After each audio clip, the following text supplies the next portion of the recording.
What's good, YouTube? We are finally here. I am Tim and this is Ella. Welcome to our channel, the Grimwade family. And we have 4 children. Hezekiah. Hello. Hosanna. Hi. Hallie. Hello. And Harper. But unfortunately, guys, this video is not about you guys. So this video is how we met. So you think you were right? Bring it on, prove me wrong. Go put up a fight. The way I do will knock you down. Ladies first, are you going to kick us off? I will start. So, Go for it.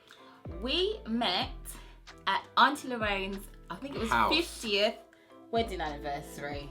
Which is in her house 2000. No, it was in a hall. In 2002. Alright, we met at Auntie Lorraine's 50th birthday in the hall. Anniversary. One in Auntie Lorraine Plumstead, and was it in Bobby's. The one on Woolwich Common? Yeah. So that's where we have decided to say that we met. Tim always thinks that we met, he says, on the stairs in Auntie Lorraine's house. Well, I have in the vivid picture. 2001. The time that beauty beheld your eyes. Yes, something like that. Anyway, so you noticed me because I was playing with Eleanor. Eleanor's my little sister. Eleanor had taken a liking to Tim and he was playing with her like a nice person would. My dad basically said, watch that boy with Eleanor because I don't know why he's playing with her. So he told Ella to be very wary of that boy. However, Ella decided to just become his friend instead. Yes. No, I think I kind of saw you around, and obviously if I was like looking at Eleanor and I wasn't just going to stand there and watch, I had to talk to you. So we basically saw each other around after that event at various families' houses, different family events because... And this came about because I was Simon, who is Ella's cousin. My cousin. We were very good friends. We used to frequently go partying together. Go raving it down, go have a boogie. Yeah. Oh, I'm the right one. Shut up. I'm sure that you danced better than that. Yeah, hopefully. Off the back of that, I would be invited to Simon's family events, and at the family events, obviously all the cousins, all the aunties, all the uncles would be there, and obviously... In fact, Yeah, my family was because we lived on the opposite side of the Blackwall Tunnel to everybody else. We were at less of these family events, so my family was actually the last of the 8. Yeah, 8 humans. Children that Tim met, so save the best till last, as you do. I think that's like kind of how it went. We basically were going out one night and Simon said, because you used to, that's it, because I used to live in Essex, yeah, and you guys used to go raving a lot over in the Essex side. At my mum and dad's, we used to have quite a few cousins' family sleepovers. We'd all bungle up into the loft, get mattresses, duvets, whatever. Everyone would just have a good time because we had like a pool table up there. It was fun times. yeah. So one night when Tim and Simon were on their way to a club, Simon was like, let's pass by Ella's house on the way because they knew all the other cousins were there and whatnot. And they thought they'd stop in on their way to the party, like the pre-party. So stopping we did. It was so fun, apparently, that we ended up staying. We ended up quitting our plans of going It was out. so fun because I was there. Well, let the viewers listen. We're jumping ahead. It was a lot of fun. We were there. We was having a good time. Like you said, pool in the loft and yeah. DVDs and all these kind of things. We were all like teenagers then anyway. So we loved hanging out together as well. What we have that's really nice in our family is that all our family members, and especially the cousins and like the generations, they're very, very tight. Even tight with the next generation or the one down or whatever. But we are, we are definitely closest friends with our family. Yeah, That's the way family we've kind of is kept everything. it. Yes, totally. So basically, anyone who's got a loft room and that's not fully built in, will know you've got like a ladder that comes down. So that's what we had, one of these pull down wooden ladders. And then he was going up our ladder to our loft room, and I was like, oh, should I hold your phone so that hold your phone? so that you don't drop it? not that you didn't have pockets. No. I took his phone, held it for him, and I swiftly put my number in his phone. I rang my phone from his phone so that I could get his number. This is so quick. I don't know how you move like flash. It's the brains. Yeah, the brains. It's got nothing to do with speed, does it? Well, I guess speed of thought. Exactly. Definitely. Cool. So, yeah. That's how I got his number at my house that day. And then I think I must have texted you like a couple of days afterwards. I was like, hi, it's Ella. And I don't think I put Ella Tim's cousin. So Tim's cousin? That's because I wasn't. Yeah, Simon's cousin. I don't think I put Ella Simon's cousin. So you were there like trying to figure out. I was there like, who the heck is calling me? This could be anyone of a number. I'm incriminating myself horribly. Any random However, gal. this could have been anyone. It really could have. And I was like, hang on, did I give my number to so-and-so? Or Boys will be boys. I was trying to sift through as quickly as I could who in the world this could be. So I was asking all the questions like, how are you? What you been doing today? Seeing if anything will give me a Scooby-Doo boy. Eventually, like as time went on, we kind of like sifted that. Oh right, okay. It's Simon's cousin Ella. Yeah, and it was weird to me that like Simon's cousin was like contacting me, and obviously boys and girls know the drill. Do you know what I mean? You out there, you know the drill. If a girl takes time to phone you out of the blue. Well, I don't think I phoned you right then. I think I was like strictly texting you at that point. I don't think I called you straight away. No, I swear you called me. I swear I was on the end of my bed. I can see the red carpet on the bottom, and I was on this. I had a blue phone. I don't even know what this was, and it had silver buttons or whatever. It wasn't even a Nokia, so I don't even know what this was. But and I had it, and I remember like seeing the number on the yellowy green screen with the black print number in or whatever. Anyone who's old school, yeah, you'll know. All you new kids, don't worry about it. It's nothing. It's like VHS. Look at they're looking at each other like what? After that, we spoke every single day. All day. Every day. Like I had to repeat that because it was literally all day, every day. I can't tell you how much credit I spent on my phone bill right there. Oh man, and it was crazy. And do you remember you had that thing on the house phone where, yeah, like basically when it got after a certain hour, you could call, and as long as you hung up the phone before the hour. Yeah. And then just picked it up and rang back again, there was no charge. And I don't know what kind of backwards thing is that. I don't even think it came up on the calls list because it was just a free call. There you go. I wasn't allowed a boyfriend. I wasn't even allowed to exclusively meet up with boys. So Tim and I only really got to see each other at family occasions. Yeah. Which I have now got to the point where I was frequently. Yeah. It was a fixture. Like, I would have called all her aunties and uncles, auntie and uncle, cousin likewise. It was just a big extended family. Well really. drafted into the family. Yeah. So we got to see each other quite frequently at different family events, and then we had started speaking to each other on the phone. And I remember we'd been talking to each other so much, talk to each other about anything, and then Tim started confiding in me about a girl that he liked. He was like, there's this girl, what's her name? Jodie from up the road. Shout out to Jodie. Yeah, shout out to Jodie. He was like, I really like this girl, but I think she's either kind of had a boyfriend or was trying to get with someone else, but she would come over and be really friendly with me. Like, this is you talking. Like, literally, like, it came to the evening, and she would, like, we would be in contact while she was out, and because she lived only a road away from me, more time when she came home from wherever she had been, like, she would either stop by mine before she went home, or I'd meet her at hers, or whatever. But I think it got to the point where Tim was like, I just really like her. And I guess all these times I was thinking, okay, so he likes another girl, but I wasn't letting on to that at all. No, not at all. So he was telling me, I don't know what to do because she's putting out all the signs like she wants to be with me, but then it comes to it and I ask her and she's just not having it, kind of thing. Anyway, so I was like, well, you just got to be honest, and what else can you do? And then he was like, yeah, but it's a bit more complicated now as well. Here we go, wait for it. And I'm like, why is it complicated? Wait. Why is it more complicated? And Tim says... Well, you was meant to say it and I was going to go... Oh, and Tim says, because I like you too. And I was like, okay, cool. So what are you doing tomorrow? Yep. Okay, that was obviously not the reaction he was expecting. He was expecting me to say, oh my goodness, I was waiting for you to tell me how much you love me. Yeah. But I was just like... Ella was staunch as hell. No, I was very much like, I was brought up in the frame of mind of you meet someone, you court them for a period of time, you know, they have to be the sort of person that you'll be willing to get married to, and you know, you would not be dating for ages, and you would only start dating when you're in a position to move towards marriage. I knew that none of those were in place. Neither of us, I don't think, had a job at the time. We weren't ready to be married or anything, so I wasn't going to start, you know, telling him all the love of my heart, or you're the love of my life, and, you know, expressing my undying love. So I was just like, okay, cool, that's nice to know. But I knew there wasn't anything I could do about it. So yeah, it was kind of like, leave it there. Yeah, just leave it. I was like, yeah. It's like, yeah, we can just be friends, you know, I like you as a friend, and let's just be friends for now. Basically, Ella did come round in the end. Well, I believe so anyway, and she started to, you know, let me know how she felt. I think I do specifically remember a time of like being on the phone to you one night and saying, oh yeah, I do love you, and then the next day I think I called you up, I was like, actually, you know what I said last night? Yeah, scratch that.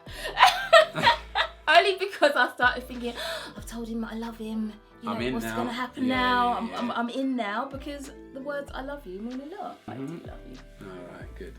Mwah. So I knew that I'd have to speak to my dad at some point, because I really liked this boy, and he wasn't in church at the time, and that was going to be a big deal. But I was a bit like, okay, let me speak to my dad and see even if his personality, his character was going to be one that would kind of pass. So I said to my dad, you know Tim? And Dad's like, I was like, well, even if he becomes a Christian in the future, do you think he'd be like husband material? Dad was like, heck no. He was like, nah. We kept getting to know each other more, and I in fact ended up meeting your family. I met your sister Rachel, your mum and dad. I used to even like text Rachel and get to know her a bit. So she had a birthday party, and it was a sleepover at her house, and she invited me. So I'd run it past mum and dad. I can't remember the conditions, probably that Tim was going to be out or something, I don't know. But anyway, went there. It was a sleepover for the night, as I said, and we were there having a party, and basically Tim came back, I think, early, and one thing led to another, and basically I ended up sleeping with Tim that night. I was like, oh my gosh, I had it in my mind that I would be a virgin till I was married, and I didn't even consider anything else happening. It just wasn't a part of it. Seriously, like, I didn't even talk to you, did I? Yeah, sorry for that. Couldn't look at me. It's alright, I forgive you now. Yeah, I just wanted to get home. Tim's dad took me straight home, and then that night I was actually staying at my cousin Louise's house, and I got my stuff, went there. Then all she was hearing me was like, oh my gosh, God will never forgive me, and da-da-da, and she just got fed up of hearing it. I think she was like, Ella, God forgave you the first time you said sorry, okay, so just stop. I was like, okay. Well done, Louise. Thanks, someone had to say it. Thanks for keeping it real. Time just went on, and I was used to telling my parents everything and being open with them. We'd grown up, so I was very close. And that's because you were homeschooled. Yeah, because I was homeschooled, so I was very close to my mum and dad, and I would just tell them any struggles I had, and I just couldn't. Which is good, by the way. How was I going to tell them this? How was I going to tell them? And I kept reading my Bible, being like, there's that verse, and I've got to honour my parents, otherwise my life's going to go bad. And I felt the weight on my heart that I must tell my parents. So I got them up into my room, and I told them what happened. How did that go? My mum could not look at me. My dad just wanted to know the facts. Okay, did you use protection? Could you be pregnant? I was like, I can't be pregnant. No, I'm not. And yeah, they were like, okay, we're putting a ban on you speaking to Tim, nothing. Yeah. If you go to a family event and Tim's there, don't talk to him, don't acknowledge him, don't even look at him. And I was like, okay, yes, mum and dad, because I knew that you do something wrong, there's consequences, and I was going to have to just remember that, folks.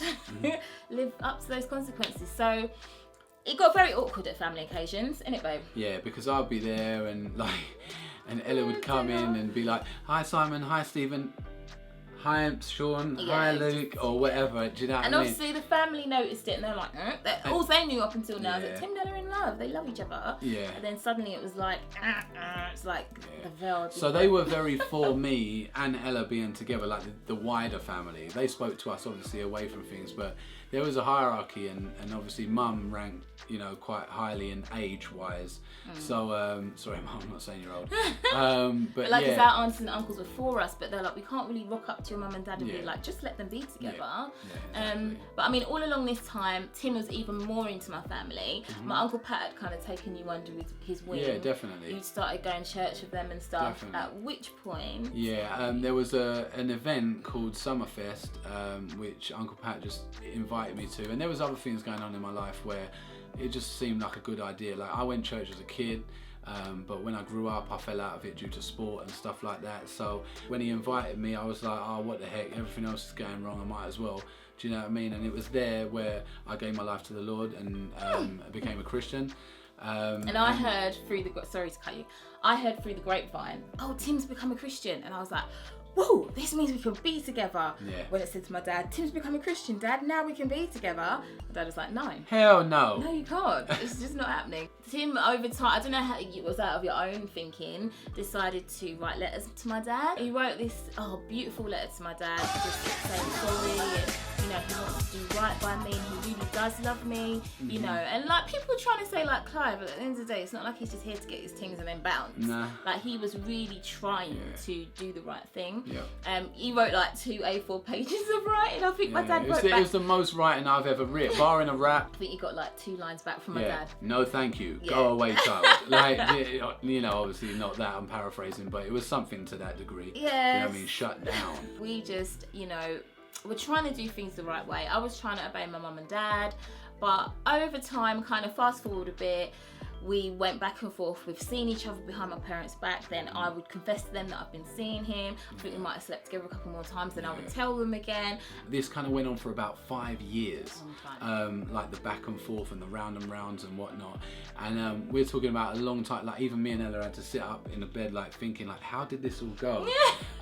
Just to tell you guys. We'd gotten to the point where we were trying desperately to be together. And do it the right way. Tim was in church. He was properly in church, doing a lot of good stuff. And then it kind of got to the point where he was making new friends. He was still, telling me how much he wants to be with me. But as Tim said, it had gone on for a long time. Just nothing seemed to be changing, did it, babe? Nothing. Nothing at all. And as you know, I would like to think right. Well, yeah, wonderful. But no. No, I like to think I rank a little, and I was starting to get quite a lot of female attention. Oh. No, you were getting lots of female attention, and I obviously could see that. And I think it got to the point. I couldn't see it. Are you gonna lie to the people? Sorry. He definitely could see it, but I think thanks to Mum Grimwade and the rest of the family, like, yeah, because Mum weren't having a bit. Yeah, he'd have a couple of like girls over. Yeah, and she was like, they're not Ella. Yeah, thanks, Mum. I love you forever. Yeah, and she just did that over and over. I was Rachel, like, Mum, all right. And then Rachel was the same, like, and cold shoulder. It was peak. Thanks, Rach. There was no other way. I was boxed in. But there was one particular girl who, it was magic, because I was kind of like, yeah, you could see a girl, go and do nice datey things with her, whatever. I was fine with that or whatever. But this particular girl, she was becoming its proper like friend, and I guess girls would understand this more. Yeah. So you're talking to the females, because like any girl that is just any girl is just a tink. Like, you're not really gonna get that threatened by that. But when someone's kind of like threatening your position of, I was his best friend, and this girl was like starting to touch there, like she was becoming his best friend, and I was a bit like, heck no, this ain't happening, because she was doing stuff for him that, it's like your girl would do for you. Starting to look after him. Yeah, like no. I was kind of like, okay, we need to put a stop to this. So it got to one night, we were talking on the phone. It was kind of going back and forth. What are we gonna do? Is anything gonna change? Yeah, and I was at a point where I was like, look, I want to be with you. However, that ain't happening, is it? And you're not willing to tell your parents or stand up. No, when I say stand up, all I kind of felt was you're not doing anything wrong per se.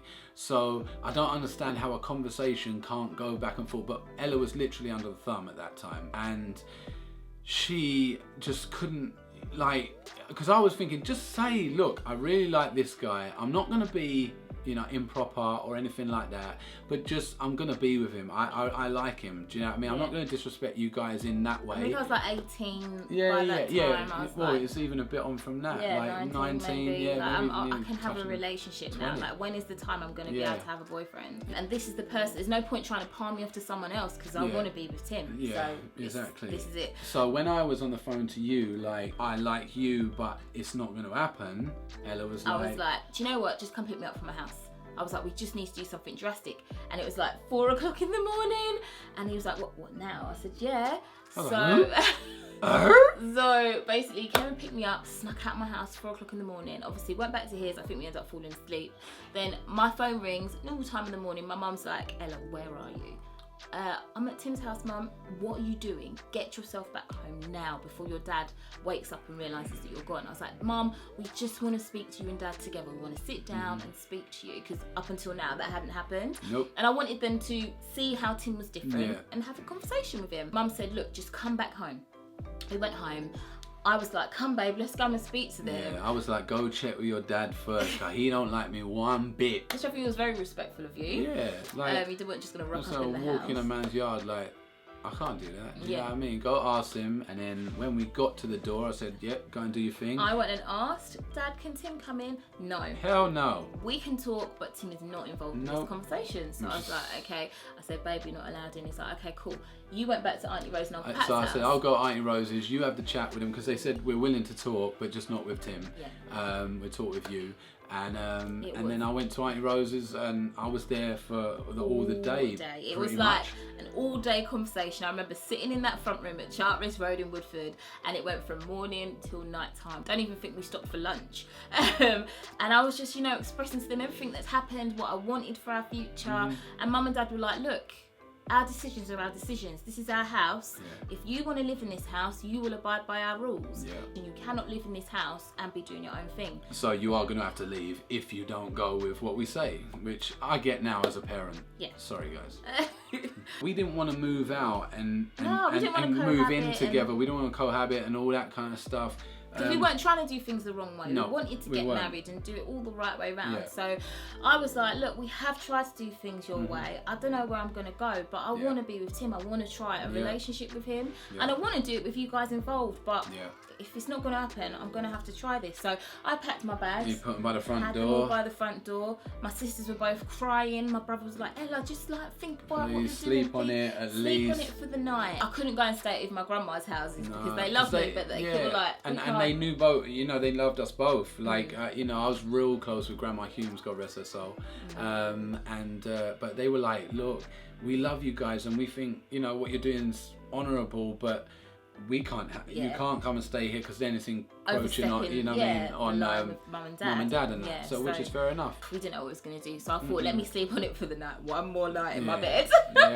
And I went upstairs to my room after all the convos had finished, and I said, yeah, I'll sleep on it for the night. And I knelt down by my bed and I prayed. I in fact said, Lord, I know that if you want me to be with this boy, I won't have to go about it the wrong way. I'll be able to go about it the right way, and it will work out. You'll bless the situation generally. So I knew that the next morning I was going to wake up, and as much as it broke my heart, because I was going to have to again tell Tim no.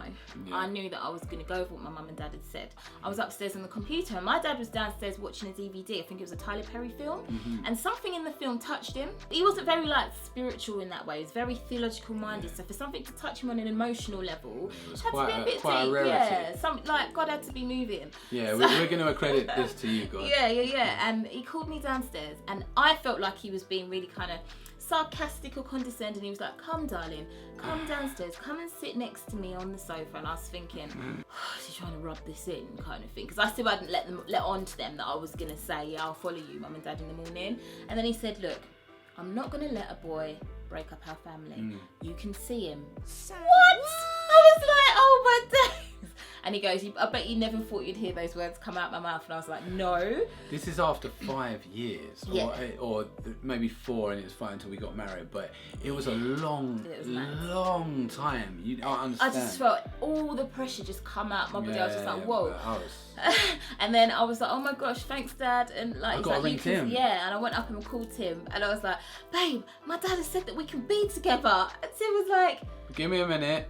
I need to go sleep. Finally, to get that news, yeah, it was just a lot had happened, and I was just like, let me sleep on it, and then let's get it tomorrow. Yeah, and I remember the next day I said, Mum and Dad, can Tim come round? And they were like, no, you can see each other outside the house in groups. So we were like, okay. Yeah, but and for a long time it kind of went back and forth, and it moved in stages, didn't it? It was like you can see them in a group outside the house, and then I remember the first time I got invited for Sunday dinner, which was a huge deal. Okay. And it was just me, and then Ella's family. Ella said that you thought... I thought you did really, really well, because but you know Tim, you get to know Tim, he's just cool, laid back, relaxed, chilled out. It was fine, he took it just in his stride, but which obviously made it go better, because everything was just comfortable, so it was lovely. We'd ended up going away with friends to Spain, and I can't remember if we was engaged or not yet, but I think we might have been. And my dad had come to pick us up from the airport, and as we came down the slope, my dad comes up and goes, Tim, big open arms, you're home. And I was just like, okay, you're meeting your son then, okay, I'm just here, it's just me. So at that point I remember really feeling like, Tim's in the family now. And so the rest is history, guys. I hope you have enjoyed our story time. If you did enjoy and you did like this, then please subscribe to our channel. We're gonna have videos weekly, and please comment below. And please, if you want to know anything about us, the kids, anything at all, please put. I'm just spam. Please put it in the comments below, and we will read them, and we will do our best to get back to you guys. Guys, it's been fantastic. This is our first video. Peace out. Love you. Bye. So you think you were right? Bring it on, prove me